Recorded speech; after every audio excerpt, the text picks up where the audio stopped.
BJP ആയിട്ട് deal എന്നുള്ളതാണല്ലോ ഇതുവരെയുള്ള ഏറ്റവും വലിയ ആരോപണം. അതായത് യു.ഡി.എഫും എൽ.ഡി.എഫും പരസ്പരം അങ്ങോട്ടും ഇങ്ങോട്ടും ബി.ജെ.പിയുമായിട്ടുള്ള ഡീൽ ആരോപിച്ചുകൊണ്ടിരിക്കുന്നു.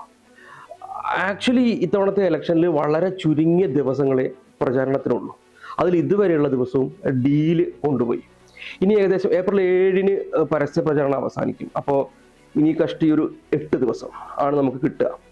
അതിനിടയിൽ ദുഃഖവെള്ളിയും ഈസ്റ്ററും ഉണ്ട്. അന്ന് കാര്യമായ ഒരു ക്യാമ്പയിൻ ഉണ്ടാവുമെന്ന് തോന്നുന്നില്ല. അപ്പൊ അത്ര ചുരുങ്ങിയ ദിവസങ്ങളേ ഉള്ളൂ. ഈ ഇലക്ഷനിൽ വേറെ എന്തൊക്കെ വിഷയങ്ങൾ ചർച്ച ചെയ്യാനുണ്ട്? ഇനി ഈ പറയുന്ന ഒരു 8 ദിവസം കൊണ്ട് ഇതൊക്കെ ചർച്ച ചെയ്യാൻ പറ്റും എന്ന് എനിക്ക് തോന്നുന്നില്ല. പ്രകടന പത്രിക ഇറക്കിയിട്ട് ആ പ്രകടന പത്രിക വെച്ചിട്ട് ഇനി എന്ത് ചെയ്യാൻ പോകുന്നു എന്ന് ജനങ്ങളോട് വിശദീകരിക്കാൻ പോലുമുള്ള സമയമില്ല. പക്ഷെ ഇനിയുള്ള ദിവസങ്ങളിലും ഡീല് തന്നെയായിരിക്കും എന്നാണ് ഇതുവരെയുള്ള ഒരു ട്രെൻഡ് വെച്ച് നമുക്ക് മനസ്സിലാക്കുന്നത്. ആക്ച്വലി ഈ ബി.ജെ.പിയുമായി ഡീലുണ്ട് എന്ന് പരസ്പരം അങ്ങോട്ടും ഇങ്ങോട്ടും ഉന്നയിക്കുന്നത് വഴി ഉള്ള ഏറ്റവും വലിയ ഒരു ബെനിഫിറ്റ് കിട്ടുന്നത് ബി.ജെ.പിക്കാണ്. ബി.ജെ.പി ഈ ഇലക്ഷനിൽ അത്ര വലിയ ഫാക്ടർ ഒന്നുമല്ല. ബി.ജെ.പി ശരി, സ്വാഭാവികമായിട്ടും അവർ കുറച്ച് ശക്തി കൂടിയിട്ടുണ്ട്.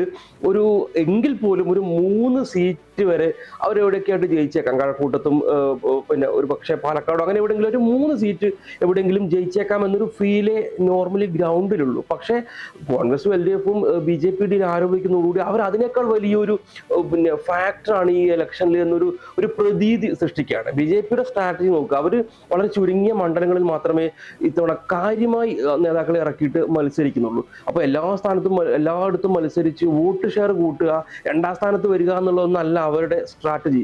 ഈ ജനാധിപത്യത്തിന്റെ ഇലക്ഷനിൽ 2ാം സ്ഥാനത്ത് വരുന്നതിന് പ്രത്യേകിച്ച് ട്രോഫി ഒന്നുമില്ലല്ലോ. അപ്പോൾ വളരെ ഫോക്കസ്ഡ് ആയിട്ട് മത്സരിക്കുക, അവിടങ്ങളിൽ ജയിക്കുക എന്നൊരു സ്ട്രാറ്റജിയാണ് ഉള്ളത്.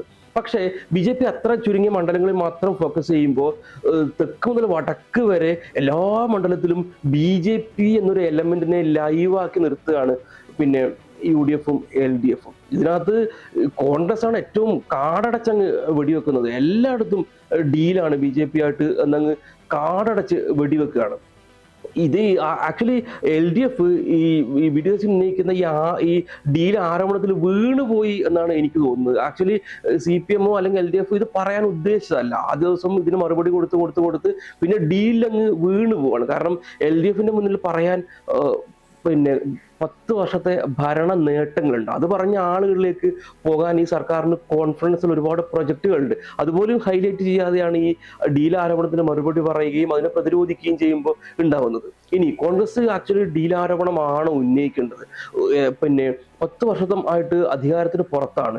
അപ്പോൾ മണ്ഡലത്തിലെ പ്രാദേശികമായ ഓരോ മണ്ഡലത്തിലും പ്രാദേശികമായ പ്രശ്നങ്ങളുണ്ട്. അത് ഉന്നയിക്കുമ്പോഴാണ് കൂടുതൽ